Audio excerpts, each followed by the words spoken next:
Issues with Cartoons, the show about comics and cartoons. My name's Carl Lucas. And I'm Kyle Windle. And today brings us to the third episode of Season 2 of Earth's Mightiest Heroes, Acts of Vengeance. Now, we already talked about the comic books, Acts of Vengeance, but this is the episode, Acts of Vengeance. Oh, you took my joke, yes. And this is, original air date, April 15, 2012, directed by Roy Burdine, I hope I'm saying that right, and written by Michael Ryan.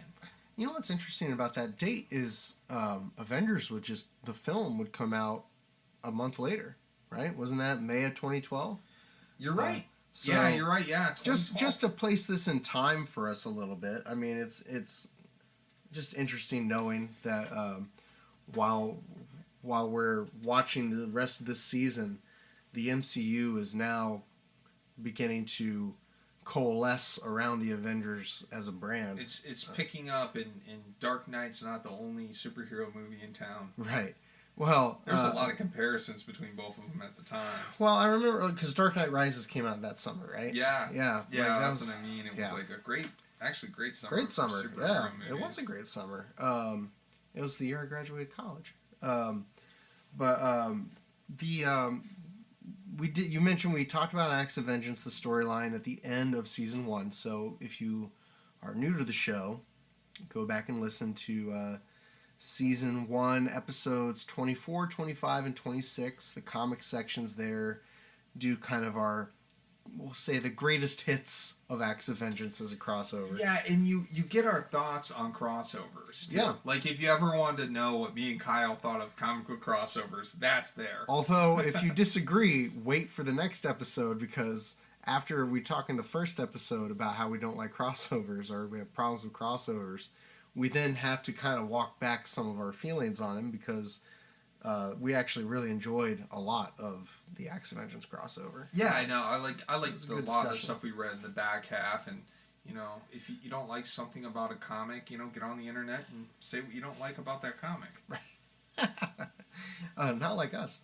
But to your point, this episode has pretty much nothing to do with the events of Acts of Vengeance, the crossover. Oh, no. And they do drop the name. Yeah, One of the characters, they do. Is it Enchantress? I think it is. Yeah. It is Enchantress. It's her Acts of Vengeance. It's like Tom DeFalco wrote that.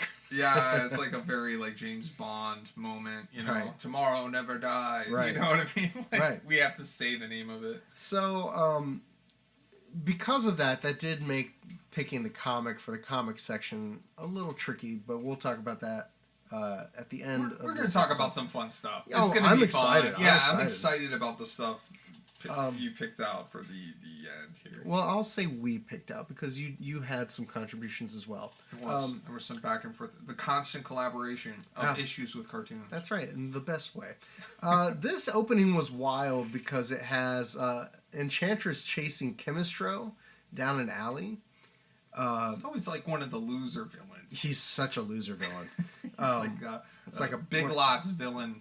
Yeah, he's like a I don't know who's like a competent version of Chemistro, like the Trapster. Somehow he's the Big Lots version of like the Trapster or something. Yeah, Trapster's way more cool. Trapster was in Frightful 4. That's true. Chemistro gets turned into gold immediately, but it's pretty gnarly. Like, he melts Enchantress's hand and she grows it back, and then she freezes him into gold because she's on the hunt for Baron Zemo, because obviously in the season finale last season, Zemo betrayed her and she now wants revenge, and so this is her act of vengeance. That's the plot. That you is just the whole described the plot. It's a Masters of Evil infighting episode. Yeah. It's bringing us back to the episode being about the Avengers. It's not an Iron Man episode. We're finally getting back to Captain America and the gang. And Hawkeye and Hulk and the gang. Black Panther's there too. I'd say this is as much an Enchantress episode as it is anything else. Like, she's kind of the protagonist of the whole show. You're right. She's the main character for this episode. But yeah, it is pretty gruesome. Like what she does, pretty dark for a cartoon. Executioner's looking really 90s with he doesn't have his axe, but he's got his 2 giant guns. Well, yeah, as he's wont to do. This was the first episode where I noticed Jeff Loeb's name in the opening credits as one of the producers. I meant to go back and look and see if he was involved in the other 2 episodes of this season, but we will see his hand play heavier as we get more into this season, because by the end, of course, the show is canceled in favor of a more MCU-ified cartoon that Jeff Loeb fully controls. I remember the fans were mad. Online, people were not happy. I didn't watch it because I was bitter. Really? Were you that bitter about the new Avengers cartoon? You were one of those people that I didn't understand the motivation other than synergy, I guess. But you had a show that had, in my mind, almost everything a good Avengers show needs. Good continuity too. Yeah. So anyway, we'll have that discussion more this season, especially as we get to the end, because I do think it's an interesting discussion. It is crazy how much television Jeff Loeb has had his hands in. I mean, pretty much all the 2000s he was involved in Marvel television. Yeah, that's what I mean. He ran the Netflix shows, kind of. Ran Agents of S.H.I.E.L.D. He ran... and let alone the Batman books he did. He did 2... Long Halloween and Dark Victory are sometimes I talk to people about Batman books, and that's Hush. Their favorite. Yeah, I forgot about Hush too, but those and are Hush too. people love those books. Maybe not Hush too, but people love those books. Yeah, Jeff Loeb. Again, I don't want to make this all about Jeff Loeb because I don't know what his involvement is at this point in the show. Some things have been said about Jeff Loeb. He wrote the Ultimates. He wrote Ultimates 3. Yeah. The best one. We are going to read some Jeff Loeb comics this season. Oh, really? Yeah, I'm not going to tell you which one because it'll spoil. But in a few episodes, actually, we're going to be reading some Jeff Loeb. What am I reading? Oh, gosh. Who am I? I'll text you before the show. Yeah. Is this Midgard? We are on Midgard. That's true. Yeah, Jeff Loeb, I remember some stuff came out about his conduct towards some of the cast members of Daredevil. That was problematic. So your mileage may vary on Jeff Loeb, and it does for me, certainly. But I will say, as far as his contribution to the medium, it's pretty much undeniable. Yeah, I mean, like I said, Long Halloween's mic drop. Back to the episode. So this after the opening credits, which we still have that reduced lineup in the opening intro with Panther, Hawkeye, Hulk, Captain America, Iron Man, Wasp. I'm laughing because I think it's so ridiculous how they continue to have that voiceover over the theme song. Have one or the other. I know. Don't have. They're trying to have their cake and eat it's it too. This weird conflicting element of the voiceover music. It's odd. I don't like the narration as a choice. I think it feels so lazy too. I think it's fine. As a theme song, it's great. It's a great theme song. Yeah, let the theme song be the theme song. Yeah. And I think in retrospect, given that it was only 2 seasons, I wonder if they could do it all over again if they would have just kept it. But no one needs help. Certainly in 2012 when this Avengers movie was about to come out, no one needs help knowing the mission statement of the Avengers. And the theme song accomplishes that anyway. But we come back from the intro, and Thor visits Bifrost to talk to Heimdall about checking in on Midgard, because he's kind of stuck in Asgard, making sure that things are getting fixed up after Loki's attack on the 9 Realms. And while they're having this discussion, a big flash happens that knocks Heimdall down, and it starts to really concern Thor. So the subplot that we're going to have for most of this episode, the main plot is Enchantress, the B plot is Thor. And kind of what all is going on with Asgard. Well said. Yeah, thanks.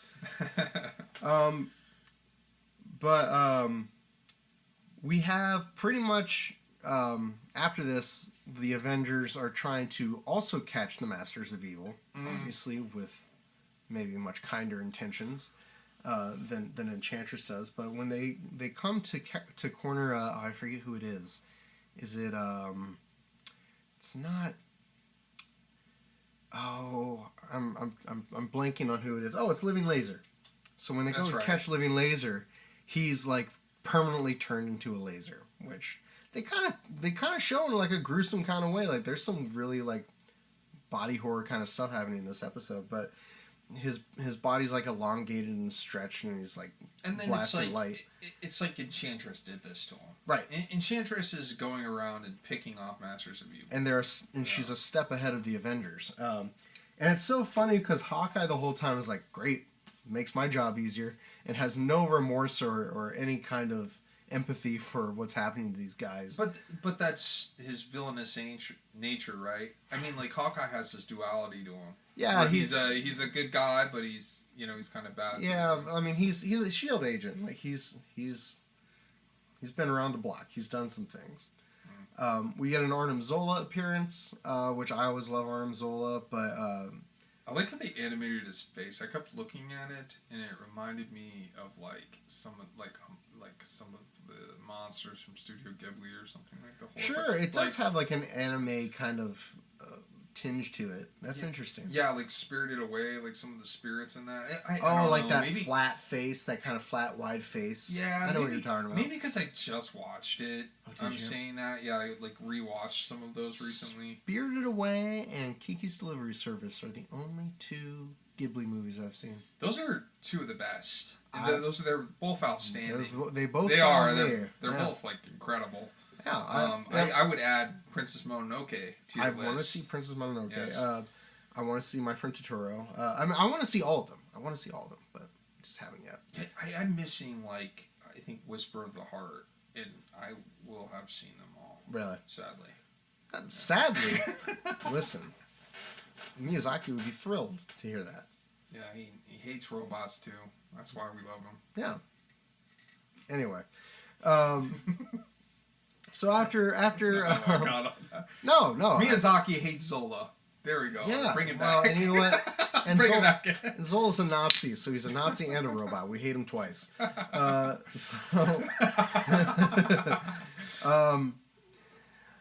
So for the majority of this episode, like we said, it's the Avengers kind of chasing Enchantress. Little bit of Scooby-Doo mystery. Like how this villain ended up here. I love that.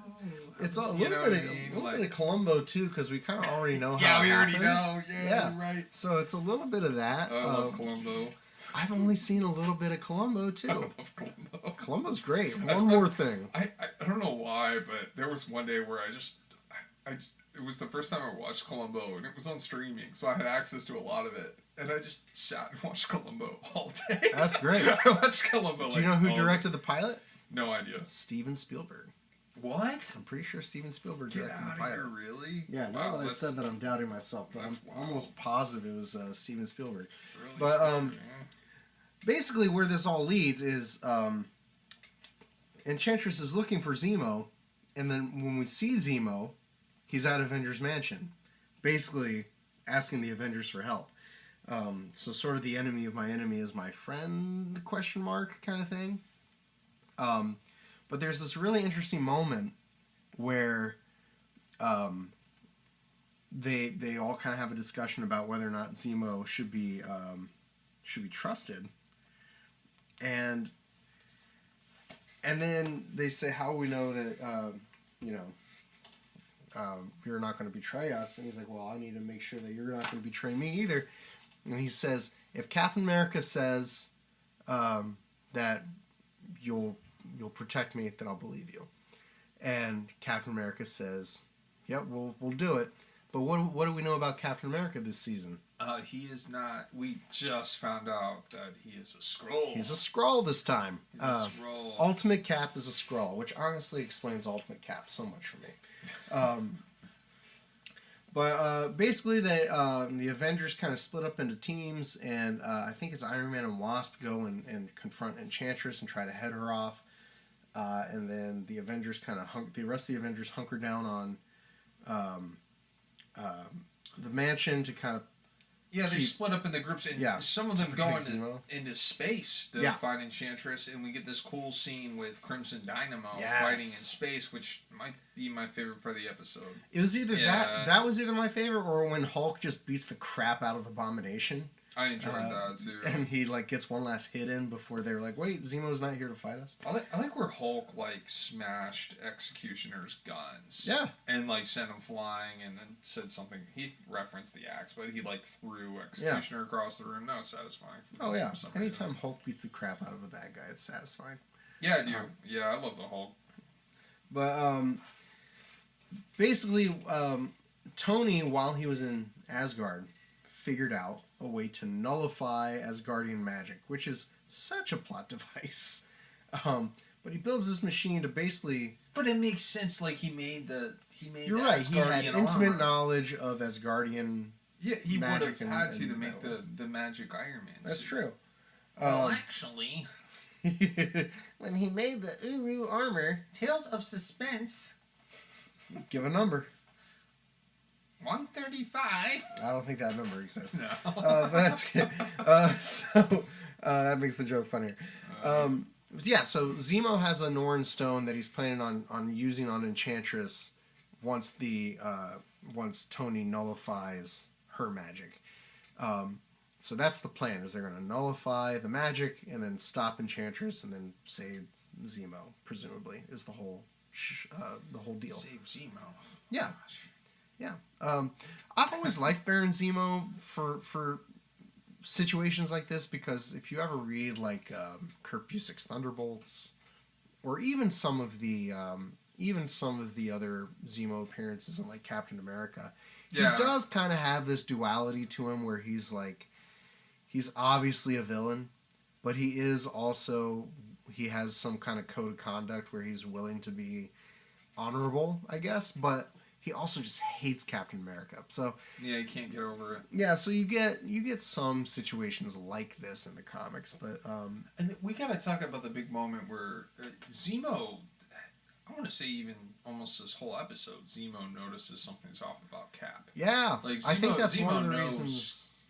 Cap's not Cap. I think that's one of the reasons why he specifically calls Cap out for hey, I'll trust you guys if you say that it'll be fine. Yeah. I think that might have been him kind of fishing a little bit. But in the fight, and we're skipping toward the end, I guess, but in the fight,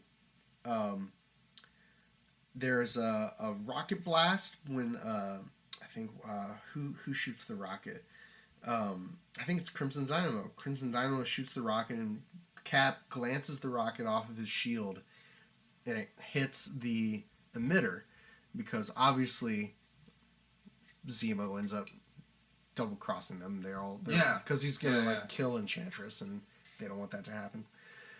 So Skrull Cap glances the rocket off his shield and blows up this nullifying device, and it gives Enchantress her powers back and gives her the upper hand again. And after the whole conflict is resolved and Enchantress is defeated, there's this amazing shot where Zemo looks up from the ground and looks up at Cap, and he says, that's one of my favorite parts. And he says something to the effect of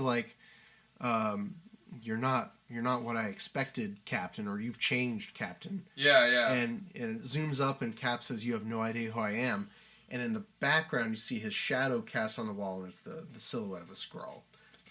So just to remind audience members that this is not Captain America you're used to. That was one of the best. One of the better scenes, and of course Zemo. Tell.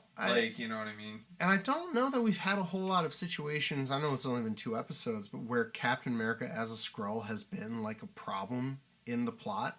Not yet. This is the first time where he's making a calculated move as a Skrull, trying to undermine what's happening. And of course it ends, and they're all talking about how well, maybe Enchantress is gone for good, because she ends up getting sucked away somewhere. There's that little bit at the end with Tony where he asks the team if they think this is the last of her, and then he says something like, "Oh, it's a little too good to be true." Yeah. You know what I mean? Yeah. And of course we know it's not the last of her, because do you remember where we find her, Carl? Where is she? I can't. Oh yeah, Surtur. Surtur. Yeah, Surtur. So, Yeah. At the very end, and I don't remember the realm. Forgive me that Surtur occupies. But I like their take on Surtur. Like cool. as far as the drawing and good design. Yeah, yeah, I thought it was cool, and it's kind of like Hellfire. It's just kind of like flames everywhere, and Enchantress is like engulfed in the flames. I thought it was a good take on it. Why not? Yeah. And of course, before that, though, we get a little hint because Thor and Balder and I think Odin are all walking to figure out what that big flash was that knocked Heimdall down at the beginning of the episode. Mm-hmm. And we also we follow them to Nevedalir, and Nevedalir has been ransacked. It's been destroyed, and there are like skulls on spikes and stuff. Like, it's again pretty gnarly for a kids show. Yeah. And they walk into this room with a giant cavern, and the cavern is in the shape of a sword, and it's the Twilight Sword, which is a major plot point from the Tales of Asgard comics from the 60s.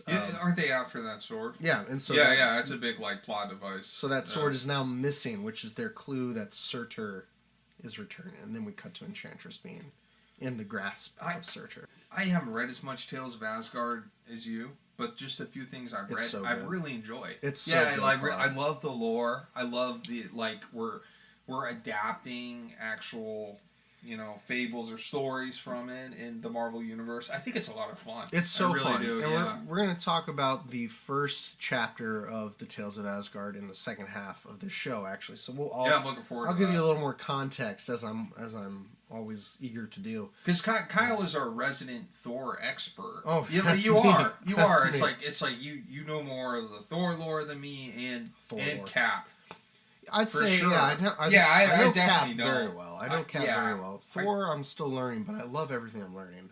And then, Wolverine's origin bits I've read over the years, and Sabretooth's backstory is all a blur to me. I don't know. Well, whenever we cover X-Men the Animated Series, you can fill me in on all that, because it's still something I'm learning. But, that Surtur design is really solid, though.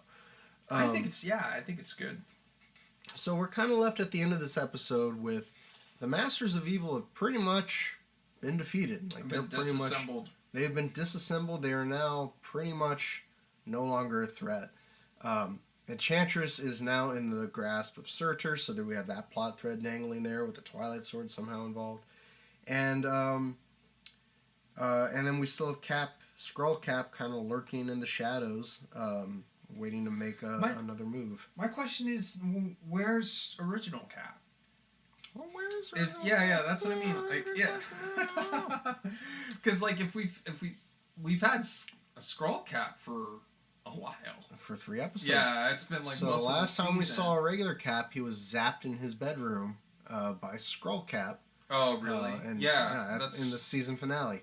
I'll just tell you that one of the episodes of this season is titled "Prisoners of War." Okay, fair enough.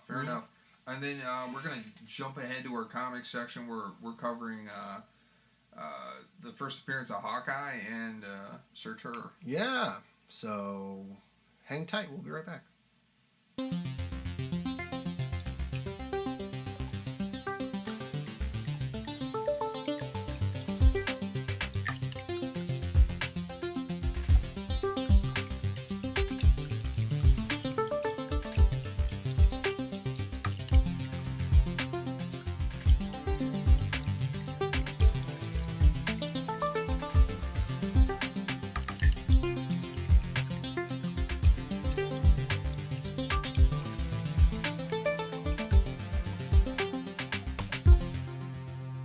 Welcome back to Issues with Cartoons. We are going to talk today, again, like we said, Acts of Vengeance, Episode 3 of Season 2. We've already covered the event Acts of Vengeance. We've acknowledged that doesn't really have a whole lot to do with the events of this episode anyway. And in addition to that, there's not a whole lot of plot from this specific episode that carries over from the comics that I can find. And contacted Issues with Cartoons if you have a suggestion. I couldn't find one. So instead, we took this as an opportunity to do 2 first appearances. One relevant to the episode and one relevant just to the show in general that we missed last season. Mm-hmm. We're going to start with Journey into Mystery 97, which is notable for a couple reasons. It's the first appearance of Surtur, and it is the first installment of the Tales of Asgard backup feature in Journey into Mystery, which is a famous backup feature that Stan Lee and Jack Kirby did in Journey into Mystery behind Thor that basically retold Norse mythology in the Marvel Universe. It's so cool. It expands the lore in a really interesting way. It's so cool. Yeah. And I did a little homework for you, Carl. Because I have a feeling, and we've talked about this too when we talked about other things in the past related to Stan Lee and Jack Kirby. But, the Yancey Street Gang. The Fantastic Four. Right. I think actually I'm specifically thinking about the Fantastic Four and the Galactus Saga. Because we talked about this with that, where we kind of started to feel like Kirby was maybe taking a heavier hand on plotting than Stan was for that event. Because Stan was writing too many books. Right. And we had that kind of inkling. Whether or not it's true, we'll never know. I have that inkling with Tales of Asgard. Mainly because Kirby it's well documented that one of the many things Kirby is fascinated by is mythology. And he's always been very interested in mythology. So I grabbed a copy of Tales to Astonish, not the comic, but a biography of Jack Kirby by Ronan Rowe. And I just want to read what he wrote about Tales of Asgard. With Stan busy lecturing, working with other artists, editing, writing dialogue, and meeting with Martin Goodman, Jack Kirby saw less of Stan and started contributing more to their stories. From writing margin notes to other artists, he now plotted 90% of the Tales of Asgard backup stories in Thor and moved the main feature away from the communist agents, shape-shifting aliens, Vietnamese warlords, Fidel Castro stand-ins, love triangles, and generic gangsters that Stan would throw in. Instead, Jack wanted to show Thor meeting other gods. And when Stan would see these stories, he would add subplots and explore Thor's relationships with people. But in Tales of Asgard, Kirby tried to present stories that evoked Prince Valiant. Instead of the standard captions and dialogue, Stan would write the series in a storybook format. Though the original format returned and Jack's epic tale of Odin battling the ice demon Ymir gave way to stories about Thor's childhood, Jack soon created an even bigger epic. And it goes on. But I only bring all this up because when we talk about Tales of Asgard, it is so Kirby-coded to me. Like, it is so... it's so different from what other Marvel books were. It's almost like pre-New Gods. It is, and that was what I was going to say next. Yeah. Yes, because this is a theme that comes up again and again and again, and we've talked about it on the show, going all the way back to when Kirby did the Blue Bolt, or when he did Marvel Boy, or when he did the Hurricane. Like, he always incorporates mythology into his characters more often than not. With the New Gods, with the Eternals, and very prominently with Thor. And I think you can tell when you read, they're little 4-page backups, 5-page backups. They're not very long, but they go on for like 50 issues. And they're so good. They're so good. They're kind of dense. They are dense. For being little four panel. Yeah, those 4-page books. And I think that storybook, like that Prince Valiant kind of format, that narration box versus traditional dialogue boxes, helps with that. But it does read like a storybook. All of that to say, we did feel like since we're already here with Journey into Mystery 97, even though we're here for the backup feature, we might as well read the main feature, because we've enjoyed reading Thor. We've read his first appearance. We read the first appearance of Loki, the first appearance of Enchantress. Yeah. We might as well just keep the train going and see what happened in... Read the first Tales of Asgard. Yeah. And a lot of familiar names of people we talked about. Stan Lee, it's Jack Kirby, it's Don Heck. Yeah. Who, you know, has had a big hand in a lot of these characters. And Art Simic, who, you know, lettered Fantastic Four 2. Lettered everything. Yeah, the whole gang's here. Yeah.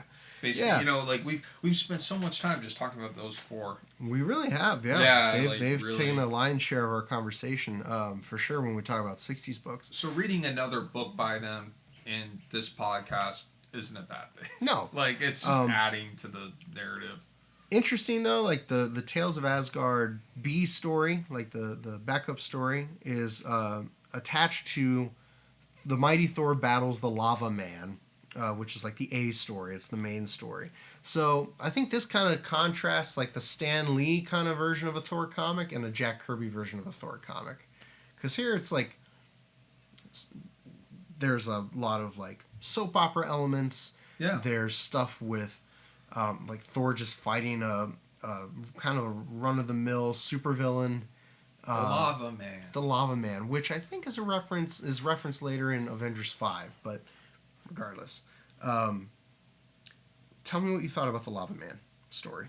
I thought a lot of the broad strokes, like the things I enjoyed about it, was the Jane Foster love triangle. Yeah. Where like she's gonna go work at another doctor's office. Yeah. And you could see like I think a little bit of Jack Kirby's like romance comics, like kind sure. of like For sure. leading into this. Lava Man himself, I was mildly bored by. I was as well. But I love Loki shows up I was gonna bring this introduces him. And I think even the shot of like Loki looking down the city and it's in flames. Yeah. And he's like the omniscient being. I feel like a similar shot was in the cartoon when Surtur shows up. Oh, sure. The Engulf Enchantress. I kind of wonder... Maybe I'm stretching too much. Maybe, but that's like, an interesting thought. Maybe Chris Yost like read this comic and then... I mean, I'm sure he did read it. I don't know. The shots were very similar. Anyway, Lava Man showing up with Loki's narration is probably my favorite part. Yeah. The actual fight itself it's got a little bit of that Kirby magic where characters are interacting with the environment, which I always love about Kirby's fight scenes. For sure. Like, it's never just like punches and kicks, which I feel like comics have kind of devolved to that. Yeah, it's very easy for them to, for sure. No, you get stuff like I just kind of ran it. No, but like you get like the what is this? The cooled lava, the quick drying clinging lava. Yeah, sure. like that's the stuff I love. Things, yeah. My favorite scene is when Thor throws Mjolnir. He says, "Go find my enemy," and then he finds him and then comes back. Like, I don't think I've seen Mjolnir used that way. I just thought it was really unique because it makes Mjolnir almost kind of sentient in a way for that particular scene. I was just struck... That's true. Mjolnir's not usually sentient. I was just struck throughout this whole segment by like the figure work and the body language and like the kind of power behind some of these figure drawings. Like even that opening splash of Thor... Like those big meaty hands. Yeah. That I think almost look a lot more like 70s Kirby than 60s Kirby. I feel like we're kind of in this transition period, but... I don't know if it's the inking here, but... Don Heck does a great job. Yeah, it doesn't resemble like Kirby's art on Avengers 1. No. You know, it's like a little bit different. I really like it. It's really good. I love the shot of when Jane and Don Blake are talking, and Don holding his cane is in the foreground in silhouette, and Jane's walking away. I think that's such a well-composed shot. But yeah, I just kept looking at like Molten Man, different Marvel. Might as well be the same character. I mean, they are very similar. Might as well be the same I just kept looking at Lava Man's the Man. textures on Lava Man, and I kept looking at Thor's like the shoulders and the arms and like the weight behind all of his throws. And I like things. how he rendered a Lava Man's face. Oh, this like panel of his face. Yeah, on, he's almost like a horror page character. 10. Because it does look like a Boris Karloff kind of character. Yeah, because his eyes are so like spread apart. Yeah, and the face is all like gnarled with like craters on it and stuff. Look, this isn't the best Marvel comic you'll ever read, but it's fine. It's fine. It's fine. That's it's kind of like how a I feel suitable. about it. Yeah, like it's a suitable. I'm not mad that I read it. So I'm not either, and I like the conclusion of Thor leaving Lava Man inside of a volcano. Yeah, I think that's right. a fun resolution. Like, And if you're gonna have a character like Lava Man, like, let's seal him in a volcano. Sure. Perfect place for him. He'll feel right at home. I love that shot Maybe of Thor he'll have flying. Lava Man Christmas. Wow, that would be a great special. That should be your next zine. I'm not above that, Kyle. Don't bring I that up. look for it. December 2025. Carl will probably have it done by the end of the show. Yeah, it'll be out tomorrow. I love the shot of Thor flying away with with Mjolnir in the foreground, like in that extreme foreshortening. Yeah, that's always. I It's always just good. enjoy that. The romantic subplot was a little strange to me. I mean, it's just Thor. It's just Don Blake being just emasculated by Jane. Yeah. Because he won't say that he loves her because he doesn't think Odin will approve. I thought this was so dramatic where she's like, it's too late for that now. I waited and hoped you'd return, hoping you'd finally say what I've longed to hear. But while the city was threatened by the Lava Man, you didn't even care enough to find me. What's your deal, Thor? You sounded just like Natalie Portman there. It was amazing. Thank you. It was amazing. Thank you. George Lucas would be proud. I was about to do my George Lucas impression, but I can't. There's going to be Ewoks, and there's a big Star Destroyer. I don't know how it's going to work, ILM, but you got to figure it out. I think Thor throwing. I can't do it right now. That sounded like Jar Jar. I'm getting over a Thor cold. throwing the hammer. Wow. Mjolnir would look pretty Mjolnir. cool here, but I think Mjolnir needs to be CGI, so you guys got to figure out how that works. ILM. Okay. George really did just tell ILM how to be geniuses. Like, he's just Basically, like, here's a big idea, figure it out. Here's a lot of money. Figure it out. But the reason we're here, Carl. Okay. The reason we're here. The main main attraction for us, for our purposes. Tales of Asgard. Home of the mighty Norse gods. I can't express to you enough what a smart idea this is to me. To have a character named Thor as a preeminent member of your cast of superhero characters, and then to tie his Norse mythology back to Marvel canon by just retelling Norse mythology and incorporating your own characters and your own spin on things. It just seems very smart to me. It's Kirby having fun. Just, you know. Yeah. So, written by Stan Lee, drawn by Jack Kirby, inked by G. Bell. I meant to look up who G. Bell was. That name, I was like, who is that? And then lettered by Artie Simek. I don't know who G. Bell is, but he does a great job. Contacted Issues with Cartoons. Who is G. Bell? But this is basically just a retelling of the beginning of the Aesir, which is the race of Asgardians that become the gods of Asgard. And Kyle, this is one thing I did like reading this, is that Thor's not in it. Thor's not in it. It's really just like the backstory of Asgard. And you know what's great? I like that. You know what's great? I don't think he's in it for like the first 3 or 4 Tales of Asgard. I want to read the rest of it. I mean, there's a collection. I brought it and I showed it to you. Maybe we can do a video about it sometime. But Yeah. they do have a collection of all the Tales of Asgard, but it's given, like, I'll say modern, but it's like early to mid 2000s coloring. And I think that's maybe the biggest knock against it. That being said, you do have all those stories back to back to back and all together, and that to me is worth it. And it has some great back matter too. So be on the lookout for that if you are interested in Tales of Asgard. But I adore this, and I almost wish that this was just what Thor was just Marvel version of Norse mythology. No John Blake. No Don Blake. Or Don Blake. Sorry. See, that's why, because you can't even remember his name. He's so boring. Yeah, I know he taps his cane on the ground and becomes Thor. Yeah, that's true. Sometimes. I think Thor has the kind of the Wonder Woman problem, where I think Thor and Wonder Woman are both, I'm not going to say most interesting, but I am most interested. I'll say it like this. I am most interested in Wonder Woman and in Thor when they are dealing with either cosmic stuff or mythology stuff. I get like bored. where you're going. I get bored by the standard supervillain of the week shtick. you're almost getting at where we don't care about Wonder Woman and Thor's alter egos. No. It's like Who cares? It's Themyscira. It's Asgard. Yeah.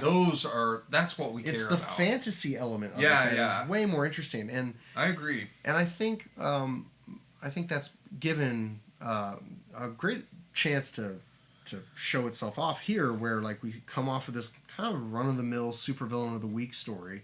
This is so much more interesting. It's so epic, and it's shorter too. It's very short, which is fun. I know you get more out of the smaller page count. You don't think like comics work that way, but they can. Yeah, like we could get more out of these 4 pages than we can like a 16-page, Dawn Blade Thor story. And you're not wrong though how dense this is, because you're right. This does use like that classic 4-panel page that Kirby was known to do sometimes. Dude, okay, so the page when you get to Surtur and the Frost Giants and all that, this starts to feel like Lord of the Rings. It does. Yes. It's like Lord of the Rings, Thor. I really like the world building. Well, I thought the world building was so cool. Incredible. And of course Tolkien was a very big mythology person as well. Like he pulled a lot from Norse mythology for the Lord of the Rings stuff. Yeah. So there is overlap, but like it just like you can hear Led Zeppelin while you read this. You know what I'm saying? And that's why that was such a good choice for Ragnarok. Oh yeah. Because it does tie in. For sure.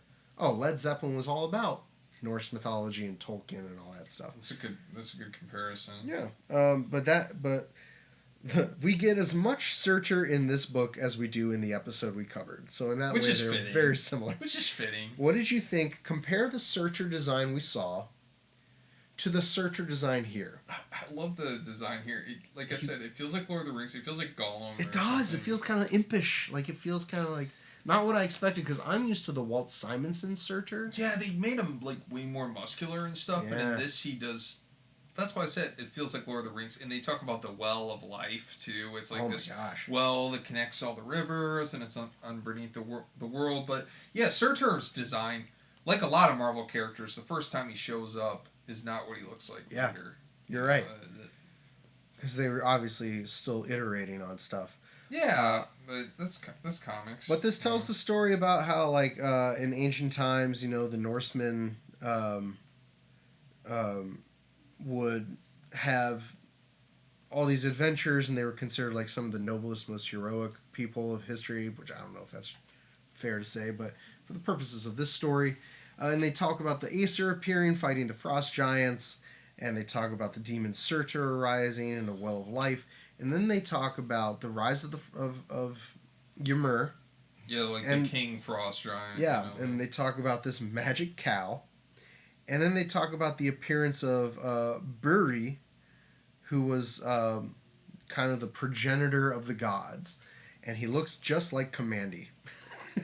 Or Kazar. He looks like Kazar or Kamandi. Kazar Jr. Yeah. And basically, Buri's grandson is Odin. And you see ancient version of Odin, and maybe the coolest looking Odin I've ever seen. The design for Odin here, with the wings on his helmet, enormous. Yeah, cool. Like you thought Thor's wings were big. These are enormous wings and horns. So he has some Loki and some Thor in his helmet design. I didn't catch that. And he has this big giant fur cape and this giant sword and shield. He just looks badass. He looks incredible. And then you get to see Yggdrasil, the world tree wrapped around the earth, on the last panel. I just love how epic it is. And I feel like there's a little bit of yin and yang going on with Ymir and Surtur. Sure. Oh, like ice and fire. Yeah. I picked up on that when I read Very George R. R. Martin of you. Yes. Yeah. Just kind of like, we have the yin and the yang's opposites. Yeah. I really enjoyed this for what it was. I want to read the rest of Tales of Asgard. I know we covered Tales of Asgard when we covered Enchantress. I think it was that far back. There might have been an episode of it. Yeah, I just, after reading this first one, I just want to read more of it. I'd be interested to know, I'd love a comparative analysis of like actual accounts of Norse mythology and this, and how much is directly translating Norse mythology and how much they changed to fit what they'd already done or kind of their understanding. Oh, that like read more into Does that make sense? mythology to understand. Yeah, like how differences. accurate of an adaptation is this of Norse mythology? Yeah, that's a blind spot for me. It is for me too. Mythology, like I haven't read enough into it, probably because I'm too busy reading comic books.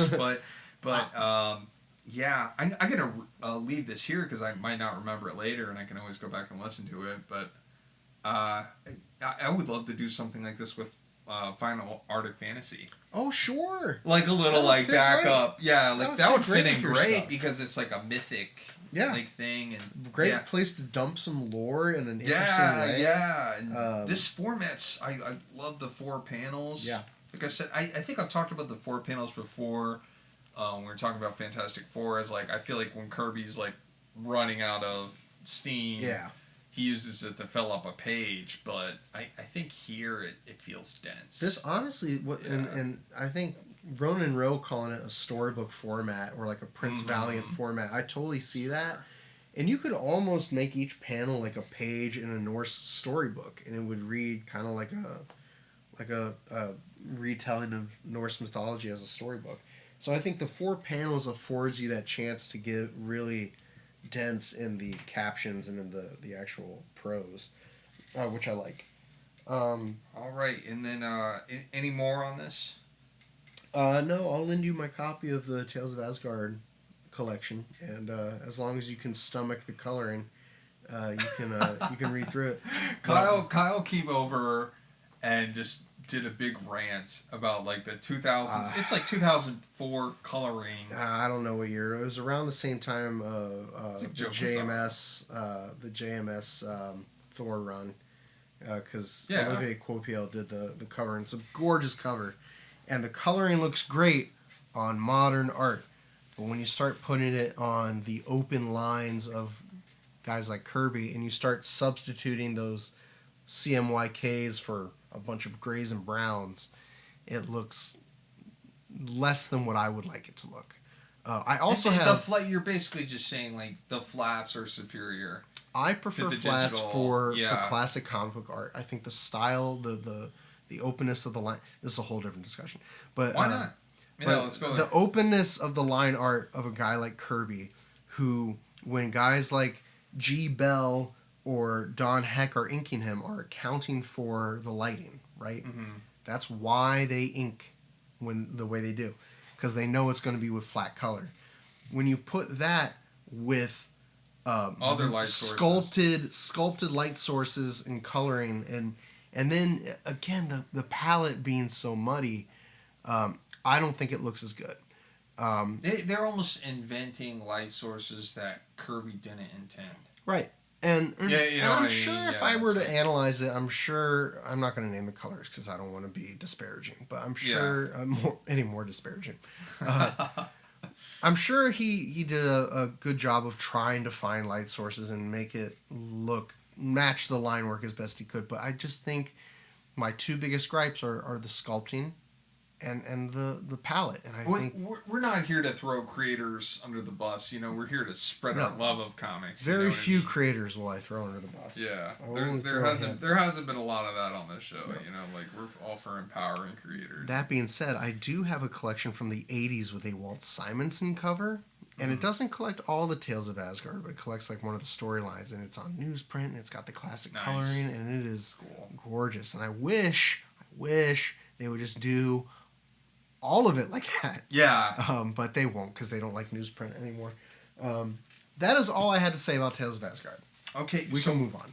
We're gonna jump away from that, and we're gonna go to Tales of Suspense 57. Yeah, because Carl, we made a major oversight last season. Not on purpose. Like it's not like not on accident, I should say. It's not like we forgot. It's just we had so much to cover that we kind of skirted past this. This feels very important because it's like we covered so many other first appearances of the Marvel Universe, including some of the villains. So go back and check that out. We do the first appearance of the Hulk. We do the first appearance of the Leader. We do the first appearance of Cap emerging from the ice.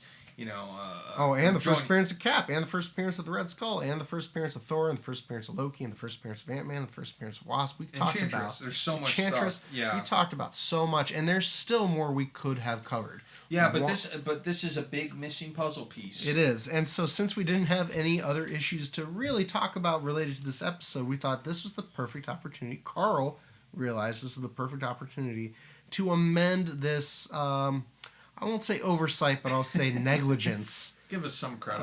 We're going to talk about the first appearance of Hawkeye, Tales of Suspense number 57, featuring The Power of Iron Man, which I love that as a title, The Power of Iron Man. You know what? I love this cover. It's a great cover. This cover's really good for like a first appearance of a character. Yeah. Really sells Hawkeye and I think Stan wrote on the cover, maybe we think Hawkeye is so terrific we plastered him all over a cover. Yeah. There's also, interestingly enough, this is a really early appearance of Black Widow, who I think appeared in number 54, I think. Tales of Suspense 54 or 53, somewhere in the early 50s. So now she's been in the book a little bit, but this I think is the earliest appearance we've read. But after reading this, I understand why they always put Black Widow and Hawkeye together. They've been tied together since the beginning. Yeah, like this is, and we'll talk about it more. Yeah. But they're Hawkeye's origins like sort of intertwined with Iron Man and Black Widow. You're It's right. interesting. You're right. It is interesting, and yeah, to your point, that's why the Ultimates tied them together so much. That's why the Earth's Mightiest Heroes tied them together so much, and why the MCU tied them together so much, because they do show up together. they have a history. Yeah, they have an established relationship now. Interestingly, almost more than like Black Widow, Daredevil, which I think is the relationship you're most familiar with Black Widow. I was always disappointed by that in the MCU, that we never got that, and we probably never will. And it's almost has to do with Scarlett Johansson's just too big of a name. Yeah. She started the new Jurassic Park. You know what I mean? Like, they're not going to get her to go back with Charlie Cox's Daredevil at this point. If they do, I'll be very surprised. My headcanon is they hooked up during the blip. That's cool. Yeah, sure. In that 5-year period, at some point they both met, hooked up, and fought crime together. That's just my headcanon. Why not? So this is by Stan Lee, Don Heck, and Sam Rosen. Don Heck, by the way, is just credited as illustrator, so I assume he inked himself, because there's no inker listed. I have some thoughts about this first appearance, Carl, but I want to hear what you have to say first. What did you think about this? I really like this. Like I said, I thought the lore was interesting. I like seeing how much of Hawkeye was already established from this first appearance. I feel like the character is here, like early on. This is my first note. When he first shows up, like the first few pages you see where he's getting his costume together. Yeah. And he's monologuing to nobody. He's just talking to himself. I was like, man, they just wrote him like a generic supervillain. He just reads like a 1960s villain character. Like, the voice of Hawkeye didn't ring true to me yet. Yeah. Then he meets Black Widow, and it's like a switch flipped, and I was like, oh, there's Clint Barton. The whiny, overcompensating, machismo, kind of whiner boy. And I thought back to our coverage of the Hawkeye miniseries where he meets Mockingbird.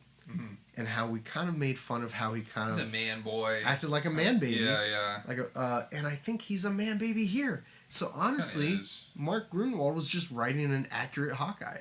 But it was so funny because I was reading that page where he's getting suited up, and I was like, man, this doesn't really. They changed him a lot.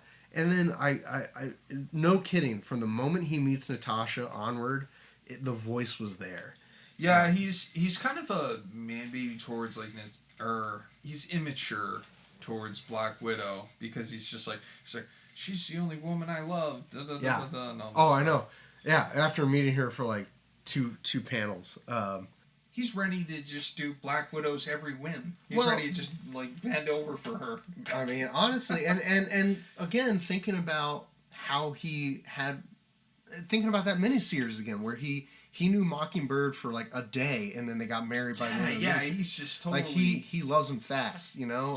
He falls hard quickly, and so I was actually kind of thrilled to find that wasn't bad characterization or bad writing. It was honestly in keeping with who Clint has always been from the first appearance. That goes back to my point of just like I feel like the Hawkeye's pretty much Hawkeye that we see going forward in this comic book. Something else I liked, you asked me like what else I liked about this. I love Happy Hogan's in it. I loved the Happy Hogan stuff was my favorite.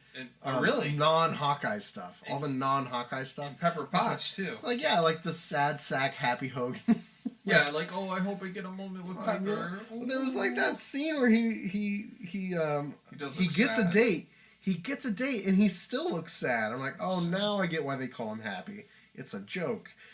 He's never happy. Great, I knew you couldn't resist my charm much longer. And he looks like a little sad sack. He looks like a little pup. Which is very funny. Which is kind of like, Jon Favreau. Yes. How Jon Favreau plays him in the Spider-Man movies, where he's kind of like simping over Aunt May. Yeah. You know, as the kids would say, he's simping over. He's like, oh God, I wish Aunt May would give me a moment. He's very much like that in this comic book. Well, and he and Clint would get along great because they need to have a beer and talk about their girl problems. So we'll talk about the plot in a minute, but I have one other big note about this comic that I want to talk about before we go into the plot points. I do want to talk about how Hawkeye is sort of inspired by Iron Man. Yeah. Much like the cartoon. I want to talk about that too. Before we do though, I just need to mention, as we talk about the plot, I want us to pay attention to this because I noticed it while I was reading it. What? Tony is an idiot this whole book. You think Tony's dumb this book? He makes so many weird decisions and goofy choices that, like, man, he's so different from like the genius suave that we know him to be later. I think I know what scene you're talking about. I have like 3 or 4 examples. We'll get to it. Let's go through. So this opens with Iron Man saving somebody in a factory. Yeah. Right? And all well and good. And he talks to Happy about talking to Tony because he doesn't know that Iron Man is Tony. Mm-hmm. So he thinks Iron Man is Tony's bodyguard. He says, "Hey, could you tell Mr. Stark to put a good word in for me with Pepper because I want to ask her out." Mm-hmm. And so then you cut to, I love this panel actually of Tony taking his armor off and putting it in that briefcase. Feels classic. I mean, like that's in the first Iron Man comic. Like there's a shot somewhere to that. Yeah. And so he goes to talk to Pepper, and any normal human being, which is like, "Hey, Pepper, I wanted to talk to you about Happy." And instead he says, "Pepper, I have something to ask you. It's about a date." And she assumes he's asking her out on a date because, of course, she would. Yeah. But, like, dumb way to go about asking a girl about hooking up with a friend of yours. Like, that's a weird way to phrase it. So, already, strike one, Tony. Okay? So, obviously, sad sack Happy Hogan is watching. And Pepper's enthralled, though. She's thrilled. Yeah. She's like, over the moon. All over Tony, and then Happy is just rejected. Yeah. So he's like, okay, I'm just going to totally... with this date, I'm going to make it like the most awful date ever so that she doesn't think we're too serious. So I'm going to take her to Coney Island. A normal person would do. Yeah, you're right. It is kind of convoluted and crazy. So they go to Coney Island and we see Clint Barton for the first time wearing a kind of a frontiersman looking costume showing off his archery skills. He's working at the fair. Yeah, and no one's impressed. Yeah, nobody cares because Iron Man's there. But I always love this about Clint. He is a carny. He is like a carnival act. I think it's a good origin for him. Like Dick Grayson is good at flipping through rings and stuff. Yep. Hawkeye is good at shooting a bow. You know? I'll just say for the listeners, given that I have a Circus Bear comic, if your superhero has his origins in the circus, probably gonna like him. He's probably gonna have some kind of his power levels are gonna be high. He's gonna be able to take on Goku. Probably. Or Piccolo. With one of his trick arrows. Or Vegeta. Were they in the circus? Or Broly. This happens a lot more lately. Frieza. Have you been doing a rewatch? What's happening? So then, while we're meeting Clint and all this is happening, this I don't know, whirly whirl. What is this? This ride kind of goes out of control. Yeah, it goes out of control. And so the crowd is panicking, and Tony says to Pepper, excuse me for a minute. I've got to call the factory. Strike two, Tony. That's a dumb excuse. You're a genius. So much of this felt like Adam West Batman. Oh my God, that's such a good comparison. And I was thinking that while I was like that reading kind this, of corny, sort of campy. Yeah. Oh, that changes my opinion on all of Tony's shtick. That's much funnier. It just yeah, like superhero fare. Mm-hmm. You know, like okay, well now I gotta go stop the bad guy. And was that out then? It was 66. Yeah, I don't know what year this was. I don't think, you know what? I don't think this was 66 yet. Yeah. Because Avengers... I'm giving this too much credit for Tony's dumb decisions. Well, but, like, to your point, like, they aren't taking themselves so seriously anyhow. So, anyway, Iron Man arrives and saves the ride. And Clint is pissed because Iron Man got all the attention... All the glory. And this is his turn into a supervillain. Really. Yes. He's like, I'm the greatest marksman the world has ever known, and yet they ignore me. But that inferiority complex, which we always bring up with Clint Barton, like this is, like you say, from the jump. He's got like an inferiority complex. He's got kind of an ego problem. And he's overcompensating because no one else is impressed by him. So he puts on this gaudy-looking costume, and he goes and tries to play superhero. But what happens, Carl?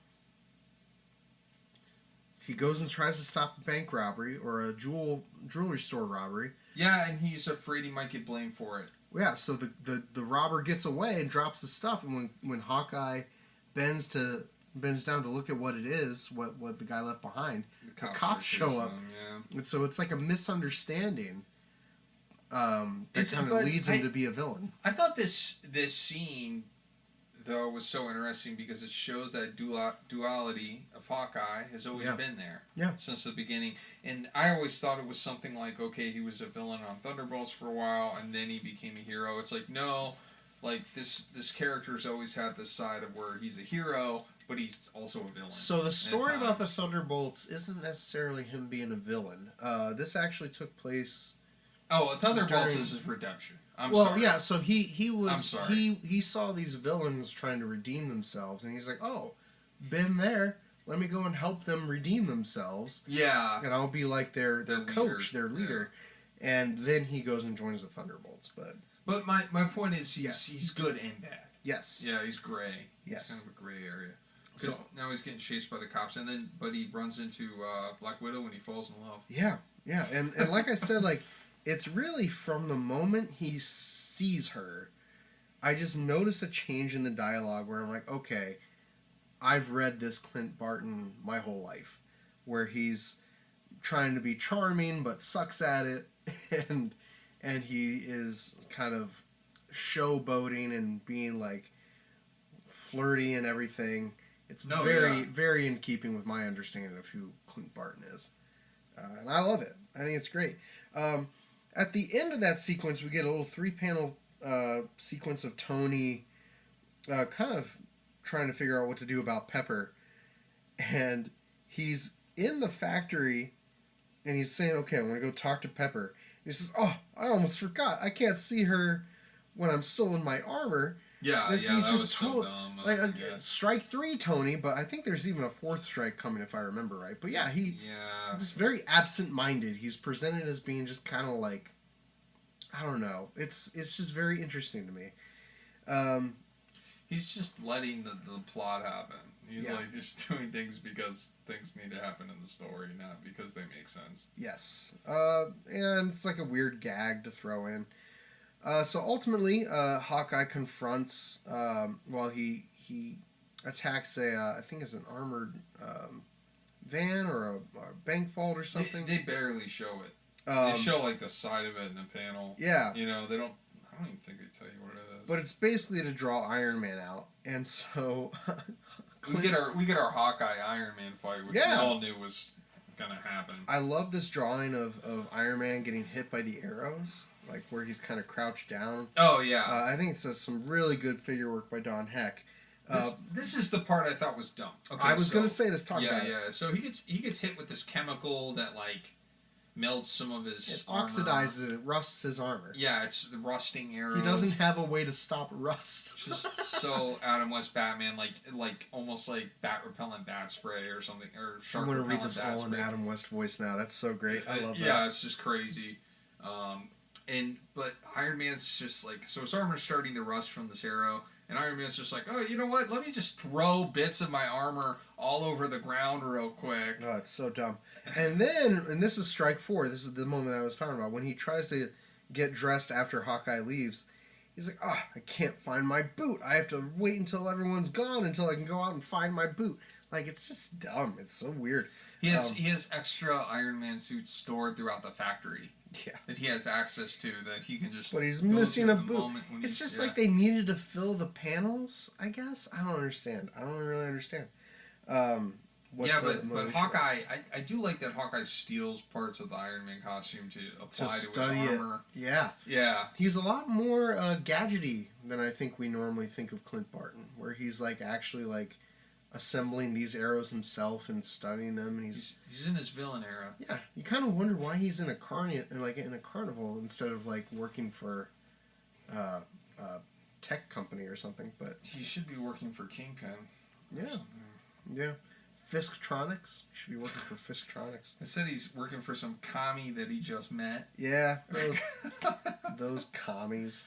I do like this weird kind of like wrist mount laser that Iron Man has. That's so sci-fi. So 1950s like sci-fi. Not really something we see on Iron Man all that often, I don't think.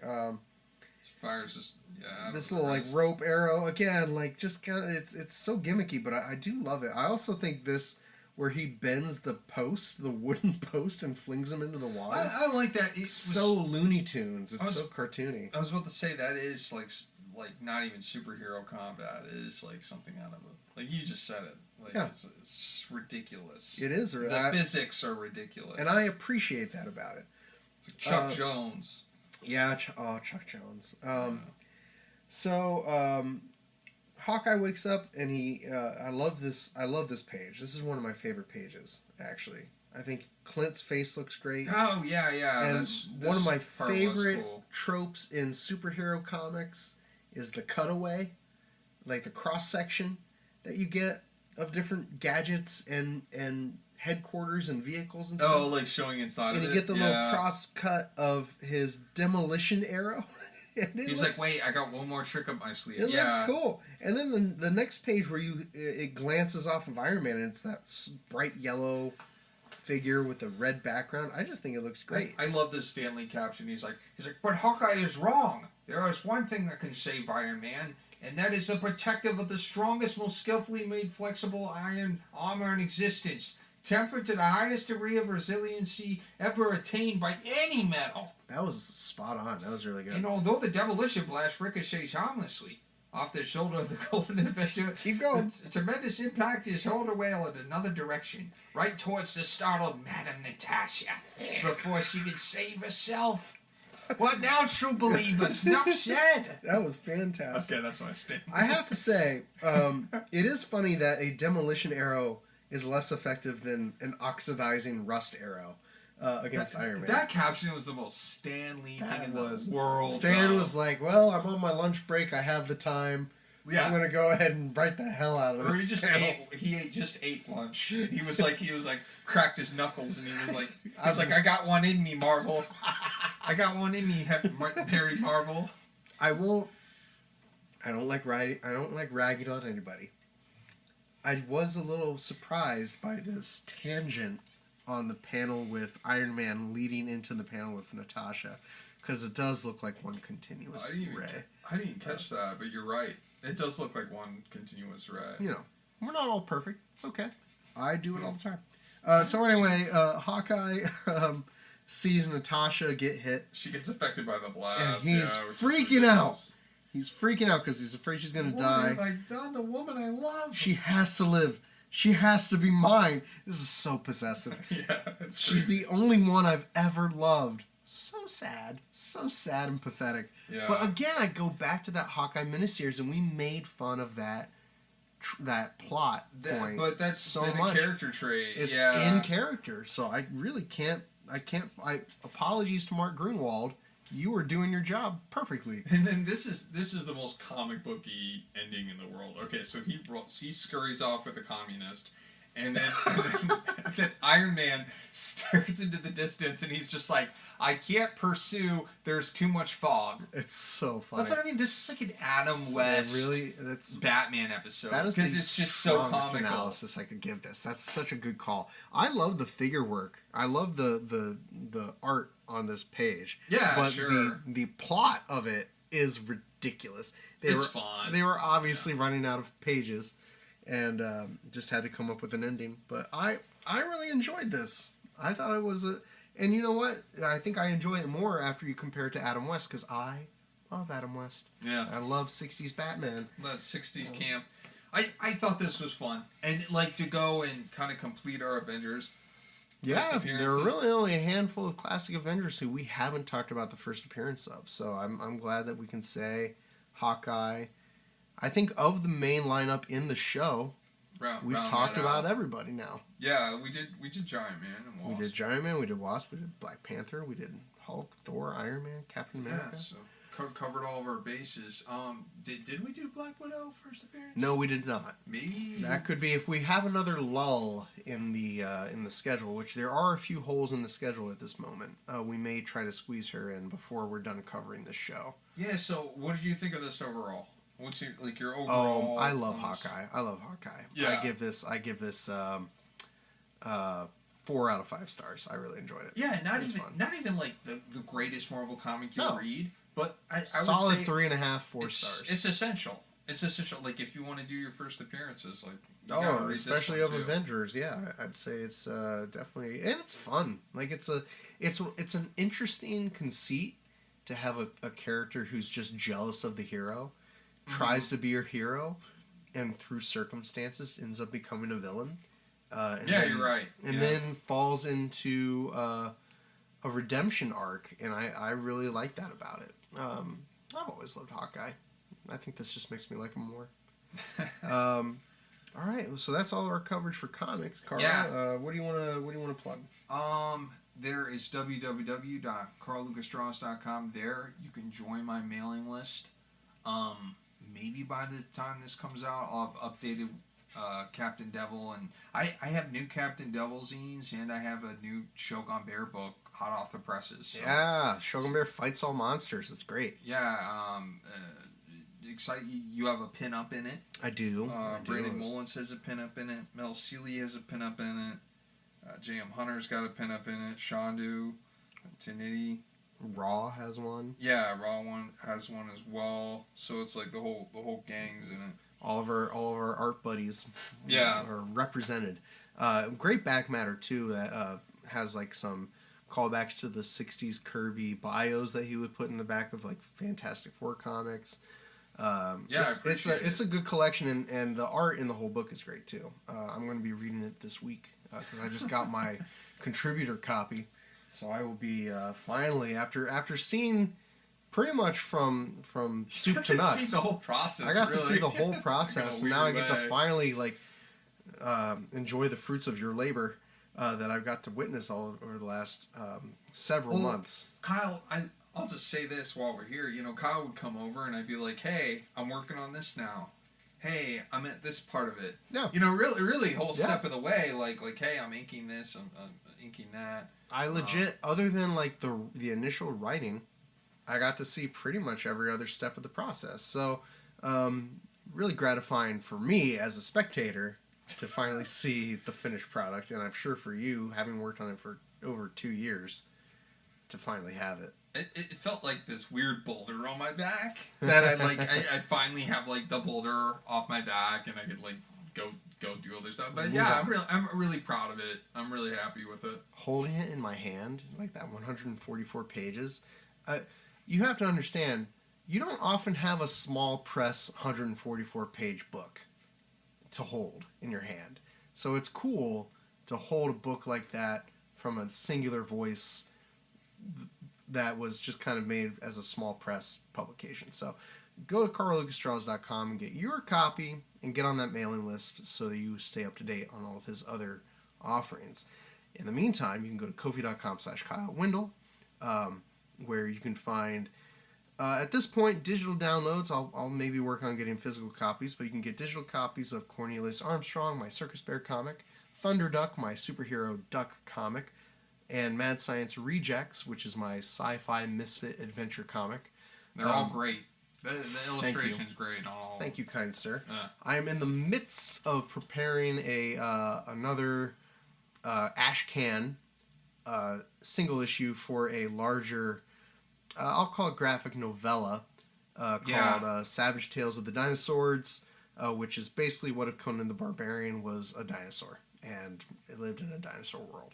It's great. Kyle's like world building and doing all this. I had a lot of designs and all kinds of stuff. I have discussed several projects on this show that I wanted to work on and that I had planned on releasing this year. And when I came upon this particular project and saw the opportunity with this project, I stopped everything and have been pretty much full steam ahead on this project for several weeks now. I'm very excited by it. So I think people will like it. And if you want to follow me on my social media feeds on Bluesky at Kyle Windle, Instagram Kyle Windle Art, and on TikTok Kyle_Windle, you can follow along because I'm trying to document the process kind of from design to thumbnailing through layouts and penciling and inking and all that. So. I think that's cool. You're gonna put the whole process out there for people to see. Hey, show you making it to them and then sell it to them. You know, it's kind of the model that I'm going. But that ash can, I'm gonna. At this point, it's supposed to be 64 pages. It's looking like it's gonna end up being longer, but I'm gonna try to make like a 16 to 20 page. Like take the first 20 or so pages, make an ash can of that. So that I can get something out into the world for people to read and kind of get a taste of it, because I am excited for people to check it out. Yeah, it's going to be a really fun property. I'm excited to see it. Yeah, I am. I'm excited to see the whole project come together and see bits and pieces here and there. But I think it's going to be great. Thank you. I hope so.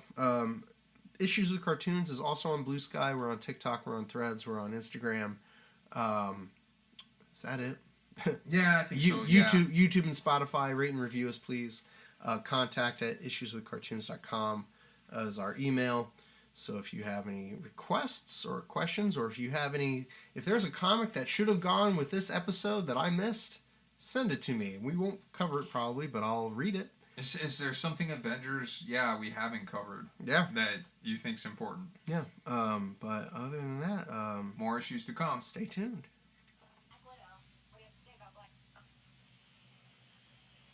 Daddy wants to know, do you like Black Widow?